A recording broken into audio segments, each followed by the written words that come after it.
সালামু আলাইকুম, আমি নাইম দক্ষিণ কোরিয়া থেকে। সবাইকে স্বাগত জানাচ্ছি আমার ইউটিউব চ্যানেল লাইমেরিতে। যদি ভালো লাগে তাহলে সাবস্ক্রাইব করে পাশে থাকা বেল আইকন ক্লিক করে রাখুন। আর যদি ভালো না লাগে তাহলে দেখতে থাকুন। দেখতে দেখতে এই চেহারা একসময় ভালো লাগা ভালোবাসা হয়ে যাবে ইনশাল্লাহ। তো সকালবেলায় একটা আপনার মন খারাপের খবর। খুবই সদ্য বিবাহিত একজন নবদম্পতি আপনার সেলফি তুলতে গিয়ে তার স্ত্রী প্লাস আপনার মানে আরো বন্ধু বান্ধব সহ 4 জন আপনার জলাধারের মানে কাছ থেকে আপনার বা জলাধারে পা পিছলে নিচে পড়ে গিয়ে মৃত্যুবরণ করেছেন সেলফি তুলতে গিয়ে। তো ঘটনাটা হচ্ছে আপনার আমাদের পাশের দেশ ভারতের তামিলনাড়ুর পাম্বারুবাদ এলাকার কাছে। স্থানীয় পুলিশের বরাদ্দ সূত্র, আনন্দবাজার পত্রিকা প্লাস হচ্ছে আপনার এনডিটিভি সহ বেশ কয়েকটা খবরটা অবশ্য মনে হয় কয়েকদিন আগের। তো আমি কেন আসলে এইটা নিয়ে ভিডিও বানাচ্ছি সেটার পিছনে একটা কারণ আছে। তো মেইন খবরটা আগে বলি। আপনার বিয়ের পরে আপনার হয়তো ওইখানে সবাই ঘুরতে গিয়েছিলেন হানিমুনে। তো ঘুরতে যাওয়ার পরে সেলফি তো বনতা হে, যেখানে যে এই সেলফি রোগ আমাদের সবারই আছে। তো নতুন বিয়ে হইলে বা নতুন কোথাও ঘুরতে গেলে সেলফিটা আমরা সবাই আপলোড করি। আর এই আপলোড করার জন্য মাঝে মাঝে খুব ভয়ঙ্কর ভয়ঙ্কর জায়গা আমরা বেছে নিই। তো যেই পাম্বারুবাদ যেই এলাকাটা আছে সেটা অনেক আপনার মানে নিচের অংশটা অনেক খাদ, মানে অনেক গভীর। তো তারা একটু এক্সাইটিং আপনার ছবি তুলতে যাওয়ার জন্য দেখা গেছে যে আপনার 6 জন কোমরে এভাবে হাত দিয়ে পাশাপাশি দাঁড়িয়ে একদিক থেকে সেলফিটা নিচ্ছিলেন এভাবে আপনার সেলফি ক্যামেরা থেকে। তো হঠাৎ করে একজন প্রথমে পা পিছলে সেখান থেকে পড়ে যান। তো প্রত্যেকের কোমরে ধরা ছিলেন, সেই কারণে 6 জনই আপনার যখন যিনি প্রথম পড়ার পরে একসাথে বাকি সবাই পড়ে যাচ্ছিলেন। তো যিনি আপনার সেলফিটা পিক করছিলেন মানে যেই ছেলে, তার বোন প্রথম পড়ে যায়। তো তিনি সাথে সাথে লাফ দিয়ে তিনিও পড়েন। তো তিনি তার বোনকে বাঁচাতে পারলেও তার সদ্য বিবাহিতা আপনার নববধূ তাকে কিন্তু বাঁচাতে পারেননি। সাথে আরো তার 3 জন বন্ধু মারা গেছেন, টোটাল 4 জন মারা গিয়েছেন। এখন এই ধরনের ঘটনাগুলো আসলে খুব নতুন না বা এটা নিয়ে খবর বানানোর মতনও কিনা, কিন্তু আমি আমার প্রত্যেকটা ভিডিও মেসেজের মধ্যে আপনাদের জন্য একটা ছোট মেসেজ রাখতে চাই, আপনাদের অনেকের হয়তো কাজে আসবে। সেলফি এই মুহূর্তে আমাদের দৈনন্দিন জীবনের এতটা ওতপ্রোত একটা অংশ যে আমরা কেউই সেলফির বাইরে না। ইভেন আমি নিজেও সেলফি তুলি, আমার সন্তানকে নিয়ে মাঝে মাঝে সেলফি আমি আপলোড করি। অনেকে আছেন নতুন বিয়ে করলে করেন, অনেকে আছেন নতুন গাড়ি কিনলে করেন।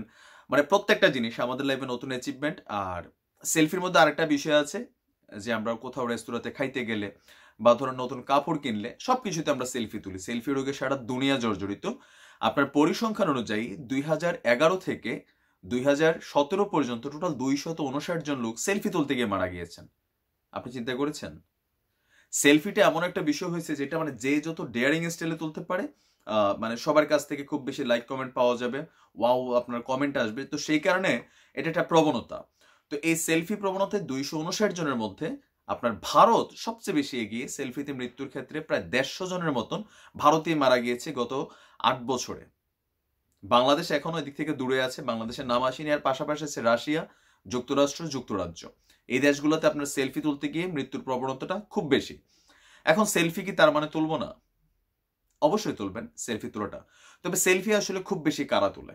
আমি একটা জিনিস গবেষণা করেছি বা আমি দেখেছি আমার ক্ষুদ্র মস্তিষ্কে। আপনি দৈনন্দিন জীবনে যেই কাজটা খুব স্বাভাবিক করি সেটা কিন্তু আপনি সেলফি তুলে ফেসবুকে আপলোড করি না।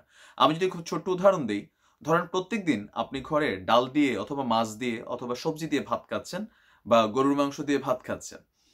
তো আমরা করি কি, প্রতিদিন যে আপনি ভাত খাচ্ছেন বা আমি এই যে নর্মাল একটা কাপড় পরলাম, আপনি নর্মাল একটা শাড়ি পরলেন, টি শার্ট পরলেন, লুঙ্গি পরলেন, আপনি কিন্তু সেটা সেলফি করে ফেসবুকে আপলোড করেন না। আমি করি কি, ধরেন আজকে আমরা হোটেলে কোথাও খাইতে গেছি।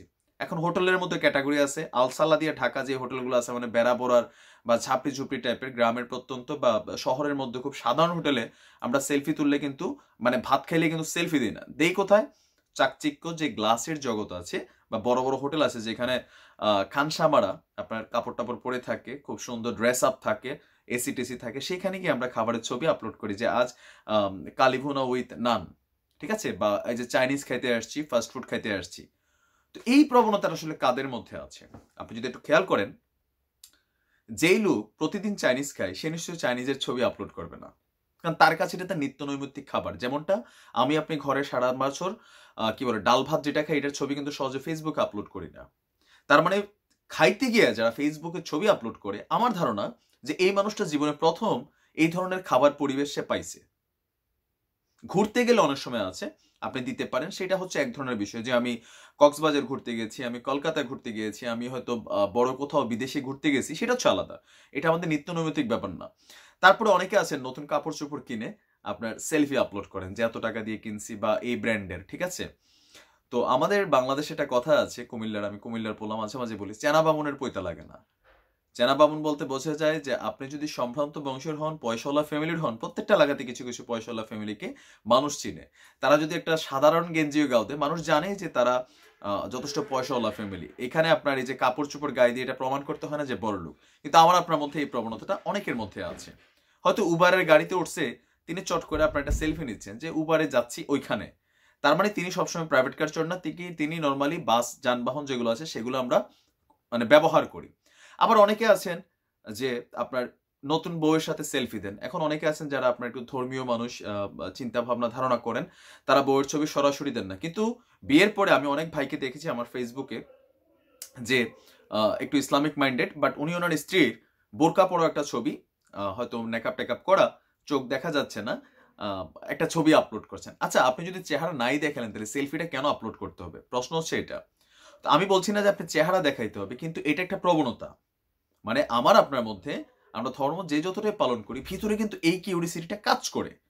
তার মানে সেলফিটা কিছু কিছু ক্ষেত্রে যতটা যৌক্তিক, কিছু কিছু ক্ষেত্রে অনেক অযৌক্তিক। আমি বাংলাদেশে দেখেছিলাম যে একটা সেলফি তোলার সময় ট্রেনে কাটা পড়ার মতন একটা ছেলে বেঁচে গিয়েছিল। হ্যাঁ, পিছন থেকে ট্রেন আসছে, একজন এভাবে ধরে ডাকছে আসছে, তুল তুল তুল, মানে এতটা তার কলিজা। এই যে কলিজা দেখাইতে যে কি লাভ? গাছের আগায় উঠা আপনার মনে করলেন যে সেলফি তুলে একদম বিল্ডিং এর ছাদের কর্নারে গিয়া যেখান থেকে পড়লে তার নির্ঘাত মৃত্যু, একটু ভিডিও আপলোড করবে, এই ধরনের প্রবণতাগুলো অনেক মানুষের মধ্যে আছে। আমার মনে হয় যে এটা সম্পর্কে আপনার সচেতন হওয়া উচিত। সেলফি আপনি তোলেন, কিন্তু সেলফি তোলাটার মধ্যে অনেক আছে তার আভিজাত্য প্রকাশ করে, যে আপনার খুবই খুবই বড় ধরনের আভিজাত্য পরিবার থেকে আসছে, বা তিনি বাসায় টেলিভিশন কিনছেন, বাসায় তিনি একজোড়া জুতা কিনছেন, মানে প্রতিনিয়ত এগুলো আপলোড করতে থাকেন। যারা এগুলো আপলোড করে, অনেকে আছে আমরা ফেসবুকে দেখি, আপনার মন খারাপ হওয়ার কিছু নাই, কারণ এই মানুষগুলা এগুলা তাদের জন্য স্বাভাবিক না। আচ্ছা ধরেন আমি আপনি যদি সোনারগাঁ হোটেলে একবেলা খাইতে যাই বা হোটেল রেডিসনে যাই, তখন আমরা কিন্তু ছবিটা আপলোড করবো, কারণ আমরা সোনারগাঁ হোটেলে নিয়মিত খাই না। কিন্তু যেই মানুষটা সোনারগাঁ হোটেলে নিয়মিত খায়, তিনি কিন্তু সোনারগাঁ হোটেলের ছবি আপলোড করবেন না। তার জন্য যদি তিনি ইউরোপে যান বা আপনার দেশের বাইরে কোথাও খাইতে যান, ভিআইপি অন্যরকম, তো মানে যেই মানুষটা যেই পরিবেশে স্বাভাবিকভাবে বড় হচ্ছে, সে ওইখানের ছবি আপলোড করে না। তো এই সেলফি তুলতে গিয়ে শত শত মানুষ মারা যাচ্ছে, অনেকে আপনার কি বলে যে আহত হচ্ছে, অনেকে আপনার বিভিন্ন সময় মানে পক্ষাঘাতগ্রস্ত হচ্ছে। আবার অনেকে আছেন যে সেলফি ছাড়া দিনের শুরুতে আপনি আপনার সেলফি দিচ্ছেন। আপনি জানেন যে সেলফি কাণ্ড থেকে নানান ধরনের আপনার বড় ধরনের ঝামেলা হয়, যে আমি এই মুহূর্তে ঢাকা গুলশান 2-এ আছি, এই হোটেলে আছি। এখন থাকতে পারে রাজনৈতিক কারণে বা প্রেম ভালোবাসার কারণে আপনার পিছনে শত্রু থাকতে পারে। অনেকে আছেন তার বাসার ছবি টবি, আপনি নতুন কি বড় লোক বাসা ভাইরে বুঝছি, আপনি সেটা আপলোড করে দিচ্ছেন। তো ফেসবুক যে শুধু ভালো মানুষ চালায় তাও তো না, চোর চোরটা বদমাইশ ডাকাত যারা আছে তারাও তো ফেসবুক চালায়। আপনার সাথে তো ফ্রেন্ডশিপ হচ্ছে তার, আপনি কোথায় থাকেন, কি করেন, আপনি দিচ্ছেন, সবকিছু আপনি চেক ইন দিচ্ছেন, আপনার ছবি দেখে আপনার আইডি খাইটা বোঝা যায় আপনি অনেক পয়সাওয়ালা। এর এগেনস্টে হচ্ছে কি আপনি কখন বাসায় যাচ্ছেন, কখন বের হচ্ছেন, আপনার এই তথ্যগুলো সামাজিক যোগাযোগ মাধ্যম থেকে সে নিচ্ছে। আপনার মাঝে মাঝে ধর্ষণ হচ্ছেন, মাঝে মাঝে আপনার বাসায় ডাকাতি হচ্ছে। তো এগুলা খুবই সেন্সিটিভ। আপনি স্বর্ণ কিনছেন, ডায়মন্ড কিনছেন, আপনার স্বামীর জন্মদিনে বা আপনার স্ত্রীর জন্মদিনে কি দিচ্ছেন, দামি গিফট টিফট গহনা, ঈদের সময় কত লাখ টাকার মার্কেটিং করছেন, এগুলো আপনার দেদারসে মানুষ আপনার মানে এই সেলফিগুলা বা এই ছবিগুলা ফেসবুকে আপলোড করছেন। তো এগুলাতে সামাজিক ক্রাইম বড় ধরনের একটা হচ্ছে। বেশ কয়েকটা হত্যাকাণ্ডের মধ্যে দেখা গেছে যে ফেসবুক ইউজ করে আপনার ব্যবহার করা হয়েছে এই সেলফি। এখন আমি আসছি গুলশান 2-এ, এখন আমি আসছি ঢাকা মগবাজার চৌমুহনী, এইখানে বসে খাচ্ছি, ওইখানে চেক ইন দিয়ে দিচ্ছেন, লোকেশন ট্যাগ করে দিচ্ছেন। তো যারা এই কাজগুলো করেন, আমি আপনাদের প্রতি একটা বিনীত অনুরোধ জানাবো যে সোশ্যাল মিডিয়া, আমরা বাঙালিরা আসলে মানে এতটা দেদারসে, মানে একটু সরল মানুষ তো আমরা, এই কারণে বেশি আসলে এটা না বুঝে ব্যবহার করি। বুঝে ব্যবহার করা উচিত। প্রযুক্তি খুব ভালো জিনিস, প্রযুক্তি খুব খারাপ জিনিস। যদি এটা আপনার একটা ভুল মিস ইউজিং হয়ে যায়, এটা থেকে নানান ধরনের ঝামেলা হইতে পারে। তো হতে পারেন আপনি আমার সাথে দ্বিমত। তা আপনি কি ভাবেন এই যে সেলফি রোগটা, এই সেলফি রোগটা আসলে কতটুকু যৌক্তিক, বা যেখানে সেখানে আপনার বসতে গিয়া, খাইতে গিয়া, হাঁকতে গিয়া, তারপর হচ্ছে ঘুমাইতে গিয়া এই যে সেলফি আপলোড যারা করছে, তারা কি আসলে কতটুকু সুস্থ মস্তিষ্কের মানুষ? আপনি কি ভাবেন যে প্রতিনিয়ত সেলফি তোলাটা কতটুকু যৌক্তিক প্রশ্ন আপনার কাছে রেখে আমি বিদায় নিচ্ছি আজকের মতন। ভালো থাকুন, সুস্থ থাকুন, যে যেখানে আছেন সবাইকে আল্লাহ পাক ভালো রাখুক, এই দোয়া রেখে বিদায় নিচ্ছি। আসসালামু আলাইকুম রহমতুল্লাহ।